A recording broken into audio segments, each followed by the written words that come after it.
Madubi shirin nan da a ciki muka so makaranta littafin rayuwar hibba wanda Hafsat A. Ladan ta wallafa. Kuma idan masu sauraro da suna gabata mun kwana ne inda muka je yadda hibba da mahaifiyarta suke a cikin wani mawuyacin hali. Har muka ji mahaifiyar hibban na cewa haƙiƙa a kullum ina roƙon Allah ya bani aron dogon numfashi wanda zan ga aurenki uwata, in ga ‘ya'yanki har jikokinki ma don na haɗa zuri'ar da zan yi alfahari da ita, ta zame min sanyin idaniya ko don yawan gorin da ake min na rashin dangi, na san kuma Allah zai cika min muradina. Don haka ki daina sanya wa ranki damuwa don gudun kada wani ciwon ya shige ki. Muka ji yadda hibba ta ja ajiyar zuciya sannan ta miƙe jiri na kwasarta, sam ta manta ma da ciwon da take ciki. Muka ji umma ta buɗe baki za ta yi magana, hibba ta katse ta, addu'a kawai za ki yi umma, Allah zai kiyaye abun da kike gudu. Sai kawai ta juya ta fice a hankali saboda rashin ƙarfin jiki na ciwo da kuma yunwa wanda yake haifar mata da jiri. Amma a haka ta fice tana raba hanya, idan ta ji za ta faɗi sai ta tsaya ta dafe bango sannan gaba. Tsarisu gidan Alhaji mai kuɗi ba wani nisa ne sosai ba, gida ne babba wanda daga gani ka san mamallakinsa mai kuɗin gaske ne. Gini irin na alfarma baya ga girman gidan. Matar da ke mulkar gidan guda ɗaya ce, wato Hajiya Azima da 'ya'yanta guda 3. Babban ɗa a gidan shine Saifullahi wanda suke rata da mai hutu kuma 'yan boko, kasancewar daga uwar har uban bokon ya ratsa su. Alhaji mai kuɗi babban ɗan siyasa ne, yawanci yana Abuja, ya riƙe muƙadas daga muƙamin ɗan majalisar dattawa ba. Hajiya Azima ma ma'aikaciya ce a babban asibiti. Saifu ya kammala digiri ɗinsa a ƙasar Jamus a ɓangaren accounting. Yanzu haka bai fi wata 6 da dawowa ba, yana hutawa ne kafin ya fara zuwa aiki. Kasancewarsa ɗan manya, tun kafin ya kammala mahaifinsa ya sama masa gurbin aiki a babban basri da ɓangaren da ta zaɓa. To har babban falon gidan hibba ta isa, kasancewarsu kamar 'yan gida, tunda kusan shekaru 2 kenan mahaifiyarta na aiki a gidan, kuma ita ma hibban wata rana ita ke wakiltar umman ta je. Hajiya Azima hakimce bisa kujera 3-seater da remote a hannunta. Hamshakiyar mace isasshiya wadda kallo ɗaya za ka yi mata kasancewa mace ce mai izza da takama sannan mara wasa, duk da a wani fannin sassauƙa ce idan ta so.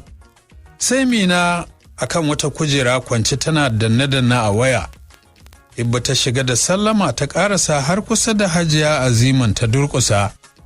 Hajiya Azima ta shiga binta da kallo har ta gaida ta amsa cikin ginshirar da ta zame mata al'ada, sannan ta ɗora da cewa ya jikin ummar taki. Hibba ta amsa da sauƙi, sannan ta ce ke kuma fa naki jikin, da fatan kin ji sauƙi, don na gaji da rashin 'yar aiki, mun kasa natsuwa mu ci abincin kirki, gaskiya mun gaji. Kan hibba a ƙasa ta ce wallahi Hajiya mu duka ni da umma a kwance muke, shi yasa kika ji shiru, amma ki yi haƙuri, ni zan dawo ko zuwa jibi ne idan na sake samun afuwa. Hajiya Azima ta gyaɗa kai don tana son aikin su hibba, saboda su kaɗai ne ita da 'ya'yanta suke iya cin abincinsu, saboda tsaftarsu da iya sarrafa girki, musamman uban ƙaƙale Saifu. Girkinsu kaɗai yake iya ce, shi yasa take riƙe da su. Sai ta ce ya kamata kam ki dawo, tunda kin san ita ummanki ba yanzu ba sai ta sauke nauyin da take ɗauke da shi. Amma yanzu lafiya na ganki?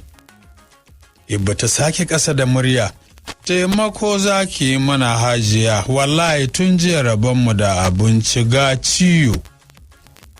Hajiya Azima ta tausaya matuƙa, don haka ta ce a sha, to me ya hana ki zo da wuri, zama da yunwa ai ba zai yiwu ba.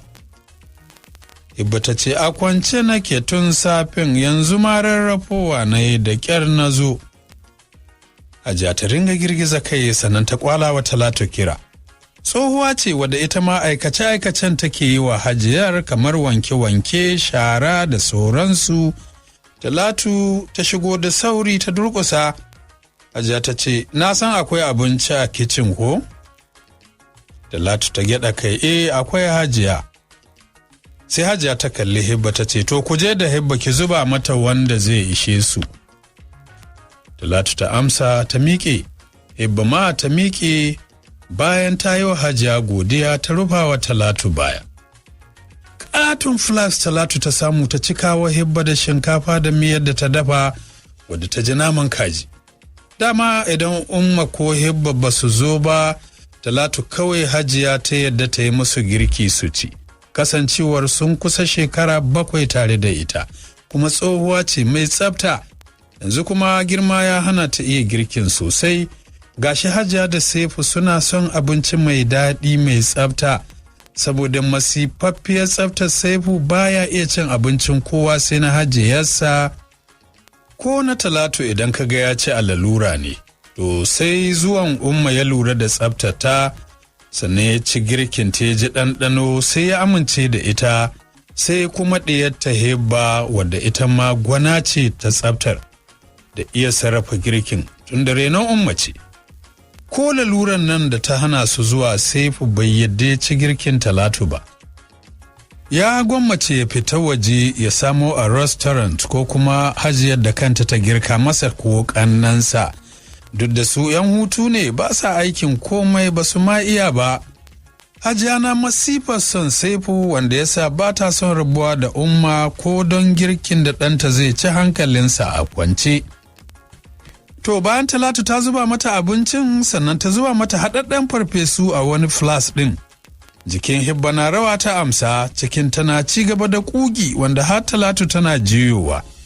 Da ringa kallonta cikin tausayawa da hanzari Hibba ta nufi hanyar ficewa tana fatan fita daga gidan ba tare da ta yi tozali da mutumin da take gudun zuwa gidan a dominsa ba.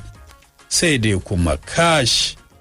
Fatanta bai samu ba domin tana bin kwarido ɗin da zai sada ta da hanyar fita harabar gidan, wanda a nan hanyar ɗakinsa take kawai sai gashi ya fito daga sashen nasa sanye da jallabiya ruwan toka, da alama ma daga bacci ya tashi.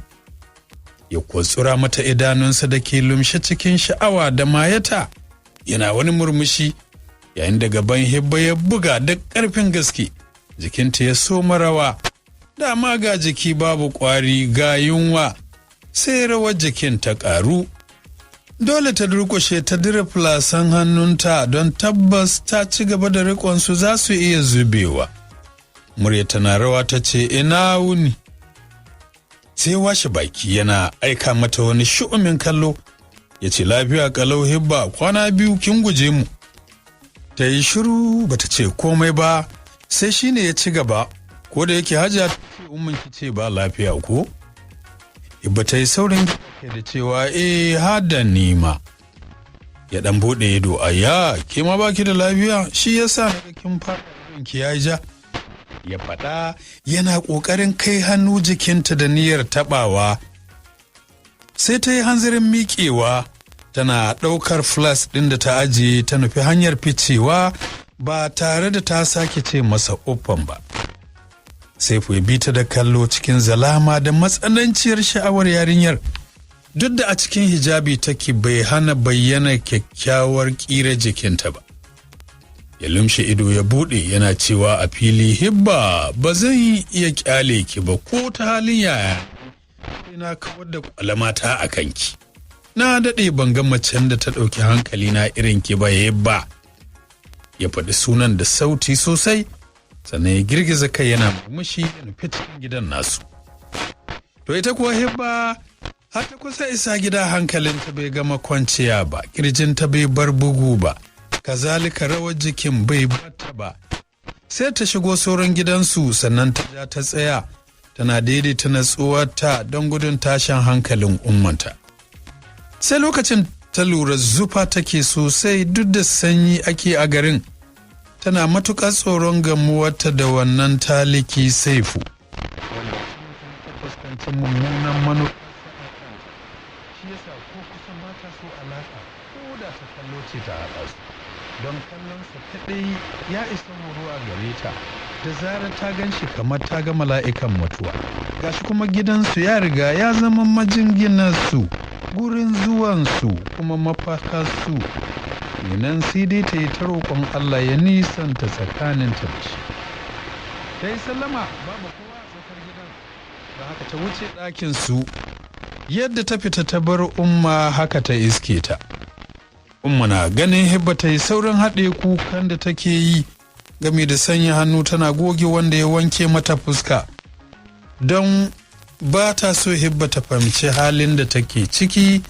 Amma ina tuni ta gano wani irin kunci da ɗaci suka tokare mata makogwaro. A duniya babu abin da take so irin ta ga walwala da farin cikin mahaifiyarta, amma ta rasa hanyar da za ta bi don samo mata su. Tun taso wata tana lura walwalar umman ta kaɗance, wannan ke dama wa Hibba lissafi.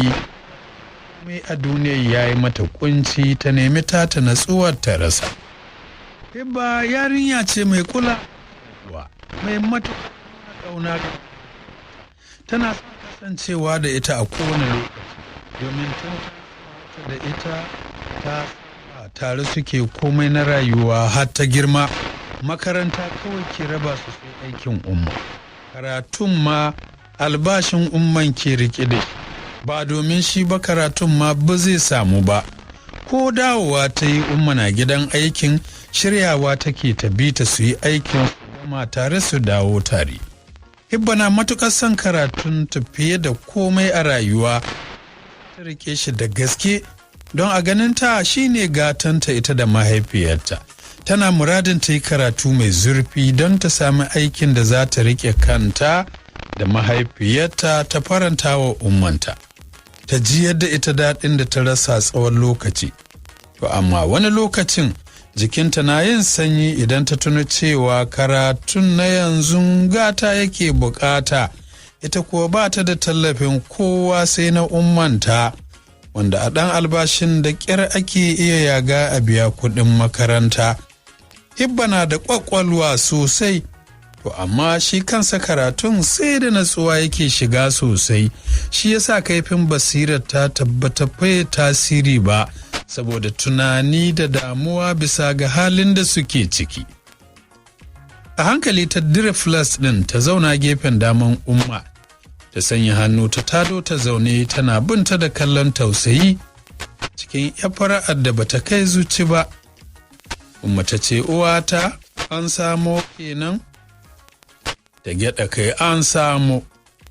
Umma ta wannan ɓangaren kin san Hajiya ba ta da laifi, sai dai na ga ta damu da rashin dawowan mu aiki har tana faɗin ta gaji. Sai Umma ta zari ido da cewa, don Allah ta yi haƙuri, baki sanar da ita mu duka a kwance muke ba. Umma ta rausayar da kai, aike daman ta san halin da kike ciki, ni take magana, amma na ce mata zuwa jibi zan dawo idan na warware. Umma ta gyaɗa kai sannan ta ce, amma dai ba ku haɗu da Saifu ba ko? Hibba ta ɗaga kai, ina zaton baya nan. Sai hankalin Umma ya kwanta, ta ce, na ji daɗi, ki ci gaba da taka tsantsan da shi uwata, ba kirki gari, kuma mahaifiyarsa ba ta son ta tsawatan masa, har zuwa san da Allah zai sauke ni lafiya na karɓi aiki na ki dawo gida hankali na sai ya fi kwanciya. Ina tattalin mutuncin ki uwata, ba na son abin da zai taɓa shi har zuwa ranar da zan aurar da ki, don Allah ki taya ni kare shi duk da na san ki cike da bai.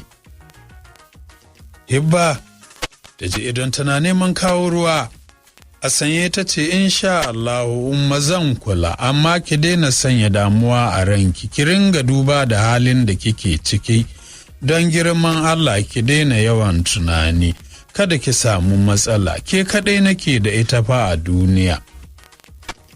Mata kamo ta jikinta tana cewa, ni ma ke kaɗai nake da ita uwata, ita damuwa da kike gani wani lokacin yin kanta take yi, amma duk da haka zan kula sosai. Daga nan Hibba ta janyo flask ta buɗe ta ɗauko plate ta zuba musu ita da ummanta suka fara ci. Kamar sace da baka saboda bakar yunwar da ke kwakularsu. Sai dai kafin ta gama sai ga umma na sheƙa amai saboda yunwar da ta tara. Hibba ta riko ta sosai a jikinta har ta gama tana mata sannu, sannan ta goge mata baki ta ce ta kwanta ta huta. Ita kuma ta hau aikin gyara gurin cikin tausayin rayuwarsu ita da mahaifiyarta. Bayan ta gama tsabtace gurin ta dawo ɗakin, tana jiwo hira Anti Lami da abbansu a ɗakin suna dariya har da cewa. Ta zauna a gefen ummanta wadda ke sauke numfashi da ƙyar da ƙyar. A sanye ta umma ko da gurin Muhammad mai kyan ya zo ya duba ki. Umma ta girgiza kai. Murya can ƙasa ta ce, idan ma ya zo ina muke da kuɗin sa, uwa ta ƙyale ni, shi ciki idan ya tsufa dama sai a hankali. Binsa da kallo, shi ma ɗin fitan ya zuba wa ido, amma saɓanin ita don shi yana kallonta damuwa ta bayyana a fuskarsa. Kamal ta ambata sunan da murya mai bayyana farin ciki. Hibba shi ma ya amsa lokacin da ya iso dab da yake. Kin yi ciwo ne Hibba, na ganki haka kin rame? Idanunki sun yi ja sun zurma, me yake faruwa? Muryar sana bayyana da damuwa da tausayi haɗi da ƙauna. Sai ran Hibba ya yi sanyi. Ta sani a duniya bayan ummanta ba ta da masoyi irin Kamaluddin, wanda shekaru 2 kenan da haɗuwarsu. A waɗannan shekarun ba za ta iya ƙayyade wahalar da Kamal ke yi da ita da mahaifiyarta ba, duk ko da cewa shi ma ɗin ba ƙarfi gare su ba, ɗan makaranta ne, sana'a ma buga-buga ce, gidansu kuma ba wasu mawadata ba ne, amma Kamal na da wadatacce zuciya mai alheri kowa, balle abin da yake waso mara iyaka wato Hibba. Ƙauna ce daga inda Allah wadda ta faru ba don wani sanadi ko sila ba, so ne tsantsa a zuciya mai tafe da ƙauna da jin ƙai. Shi yasa a duniya Hibba ba ta da abun so irin Kamal. Ko da wasa ba ta taɓa bai wani ɗan namiji fuska ba, balle ha alaƙa ta shiga tsakaninsu. Ta riga ta gama dahuwa a soyayya bawan Allah Kamal. Kamal ya sake tausasa murya yana cewa, baki da lafiya Hibba, amma baki sanar da ni ba? Sai a lokacin ta ɗago suka haɗa ido ta ce, waye ya gaya maka? Tana direwa ya ɗora, jikinki da yanayinki shi ya bayyana haka. Hibba, daure ki sanar da ni, me yasa za ki ɓoye min alhali kin san na fi kowa buƙatar lafiya ki bayan Hibba ta ɗanyi murmushi. Ai min afuwa, baka zo ba ne, shi yasa baka sani ba, ka san kuma ba ni da waya balle na sanar da kai. Zazzabi ne da ciwon kai, amma na samu sauki. Tausayi ya bayyana a fuskar Kamal, ya zuba mata ido cikin tausayawa yarinyar. Ya ce, Allah ya yi miki Hibba, yanzu ina kika nufa da magariban nan? Da rausayar da kai, umma ce ba ta jin daɗi, shine zan je gurin Muhammad mai chemist ya ba ta magani. Sai ya girgiza kai, ayya umma ma ba ta da lafiya, ko dai haihuwa ce, ai gwara a je asibiti. Ta ce a yanayin jikin ne kawai. Sai juya yana cewa ki ma ba ki jin daɗi, ko ma gida yanzu zan je na taho da likita. Ya ta magana, yi mata wani kallo da cewa ba na son musu, ku koma gida na ce. Sai ta juya a sanyaye tana bin sa da kallon ƙauna. Sarki masoyi mai daɗi, wato duk inda ka kai ga makiya ba ka rasa masoyi a duniya. To masu saro bari mu kwana a nan sai a dakace zuwa shiri na gaba.